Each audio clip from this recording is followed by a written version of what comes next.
how do you run? So what I mean by that,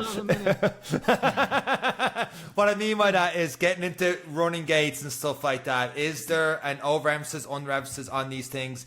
Like I know I'm relaxed top end when I'm running, and I get the TX arms and the hands shoot all over the place and all the rest.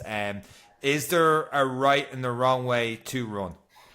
Yeah, it's a big debate in the kind of physio biomechanics world, and I probably would have been a bit more on the side of no, it doesn't matter. Just make sure the training load is right, make sure your conditioning is right, and you should be good to go. But the more I see people and put them on the treadmill and analyze their form, more courses I do on it, and particularly with people like the recurrent injuries, if they can be true to themselves and they've had the best possible advice, they've done the rehab, and they just keep picking up injuries, the technique side of things can really be that missing part.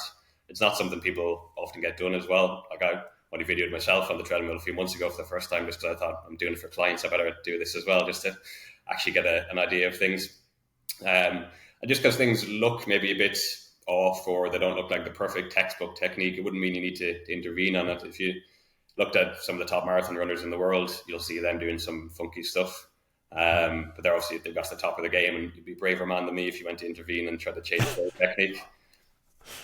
You can always tell a coach who's just starting the business, they're like, oh man, I get Kipchoge, I'd knock 2 minutes off his time, he just has to do more split squats, his form's not great doing those lunges. Like, it's like, no pal, you don't do that. But looking at yourself then, did you make any changes to how you ran based on videoing yourself? Not massively. I think sometimes I get a little bit fatigued again towards the end, and maybe the arms stop moving too well. Certain things are relatively easy to change, and others are really hard. So I kind of look at what are the big picture things that, again, most people, if they're coming in, we're seeing the again, probably a bad word to use, but the faults or the things that we could be doing better. If you equate it to, say, the golf swing, you take your top 10 golfers in the world, they're all doing a different kind of swing, and it wouldn't be something maybe you'd teach kids growing up. But then they're all doing one thing right. It's getting the club face of the ball square on, because that'll control where the ball goes. The equivalent of that in running for me is if you can land with your foot underneath the knee. So on a slightly flexed knee, your foot is under the knee rather than out in front of the leg. What people do, and I don't know why it's evolved into people to do it the less optimum style, but if you can, and people listen to this, maybe they're out for their runs, can do it. If you can imagine that front leg is coming forward, your knee is coming up a little bit higher, at some point you're going to have to get your foot down on the ground. So option one, which is most people are doing, is they're kicking that lower leg out. So it's almost a little bit like they're kicking a football, and then they're planting the foot on the ground.